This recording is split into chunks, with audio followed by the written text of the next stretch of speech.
French citizens are voting in the first round of snap legislative elections.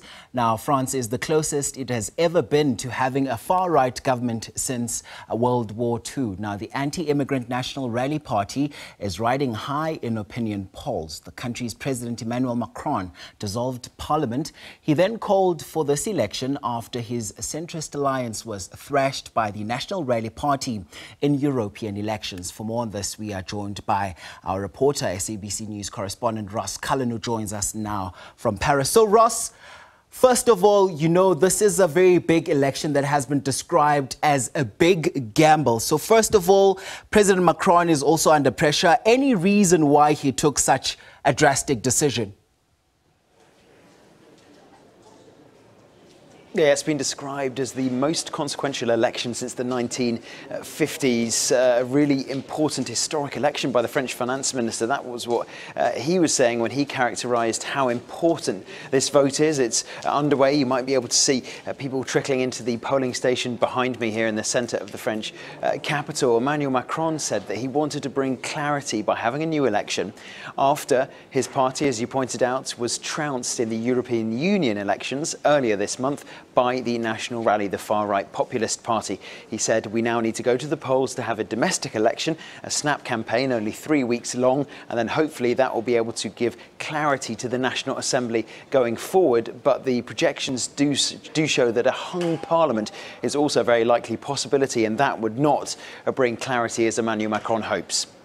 So, Ross, I want us to zoom into this now. Far-right parties are gaining in exit polls. Case in point that I'm making right now would be Germany, Austria and the Netherlands. And, you know, I just want to find out from you, how likely are we to see a right-wing National Rally winning with an outright majority?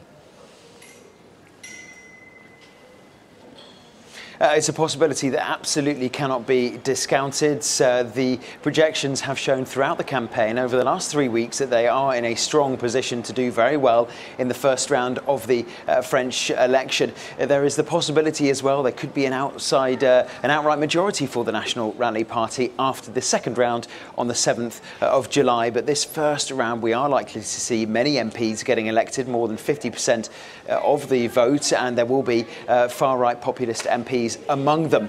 You're right to point out it is something that we have seen across Europe in the European Union elections. I'm thinking of Giorgia Meloni, the Italian Prime Minister, Geert Wilders, who's done very well in the Netherlands, also the Alternative for Germany far-right party in German politics. And we have also seen the emergence of this right-wing party in the UK as well, ahead of their election on Thursday, July the 4th, the Reform Party. So there is this growing wave of populism and populist parties in Europe. France is no stranger, and the National Rally is in a strong position for this election. And Ross, just how big of an issue is immigration in France? It's a major issue, has been for decades as well. The National Rally have fed off anti-immigration sentiment in large parts of the country. They have tried to detoxify their image, though, away from some of the allegations in the past of Islamophobia, anti-Semitism and racism, trying to become more mainstream and water down some of their most extreme policies. But it does remain a key issue, something that the National Rally have tried to tap into. They say they want to drastically reduce legal and illegal immigration into France, step up security, impose harder border controls on France's frontiers. France has borders with many other European Union countries like Spain, Italy and Germany, wanting to step up the security on those borders. It really is a crucial issue, especially as you have the centrist policies of Emmanuel Macron pitted against the populist policies on the far right. So, Ross, here's the thing, you know, these elections could possibly oust President Macron's Centrist Alliance and leave him to see out the remaining 3 years of his term in an awkward partnership with the far right. What are you hearing there on the ground as far as that is concerned? Well, as far as he's concerned, Emmanuel Macron has absolutely no intention of stepping down. He won the presidential election in 2022. It's a 5-year term, and he says he will serve out his full term until 2027. However, the last 3 years from now until then would be particularly troubling for him, very difficult if the situation is what we have in France called cohabitation, where the president and the prime minister come from different political backgrounds. It has happened before. It's not very common, and it is a very difficult way forward for the prime minister and the president to agree on any legislation when they have different political ideologies, when they have different political interests and a background as well. So it could well mean a lot of gridlock. It could well mean that the legislative programme here in France runs into many problems early on in the debates in the National Assembly without ever being able to achieve anything, if there is to these competing sides, both in a position of power as Prime Minister and as President. So Emmanuel Macron will be hoping that his party can retain, it does seem a slim chance, but can retain its position as the largest party in Parliament. So what does this mean insofar as government stability is concerned? I mean, you're speaking of the possibility of two, wings that differ fundamentally on certain issues, possibly working together. What does this mean then for government stability? Well, we already know that the left-wing coalition made up of 4 parties, the Greens, the Socialists, the Communists and the far-left France Unbowed Party, and also on the other side of the political spectrum, the far-right, both of them want to unravel President Macron's controversial pension reform, which only came into effect in September last year.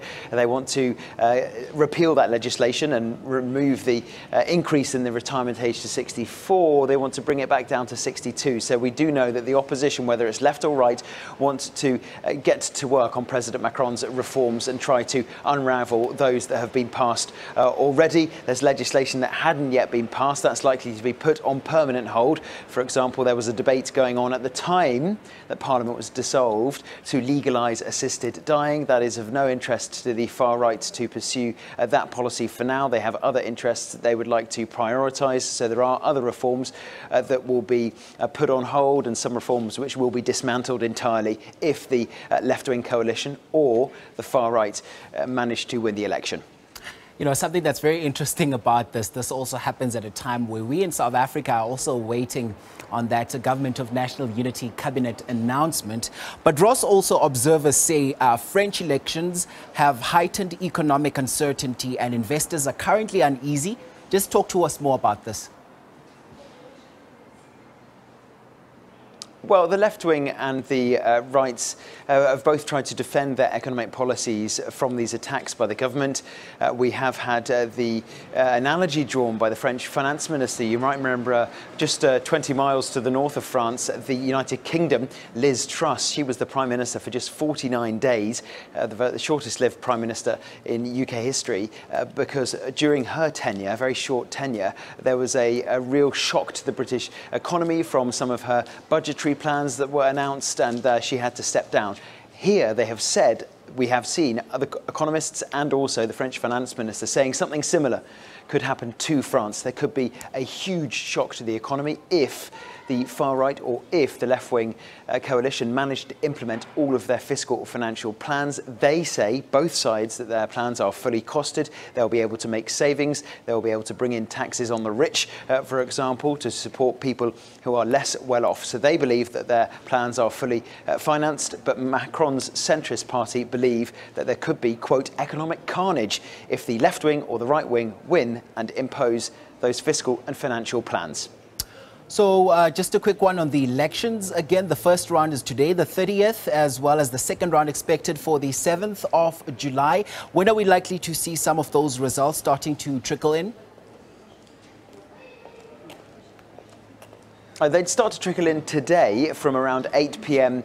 Local time here in France this evening. We will get a projection of how the first round looked, and there will be lots of MPs who managed to win more than 50% of the vote in their constituency and be elected. There will also be many MPs who haven't managed to hit that 50%, and they will go to a runoff next week. And what's important to note is that during the next week, so the week of the 1st to the 5th of July, there will be a lot of discussions between parties. Do I step out of the race? Do I ask my voters to vote for a different party to try to have tactical voting and choose the least bad option? So there is a lot of discussion that always goes on between both rounds in French elections. But if my candidate has not made it to the runoff, who should I support in that race on the 7th of July? So there will be a lot of horse trading, a lot of discussions going on after these first round results to see how the second round might play out.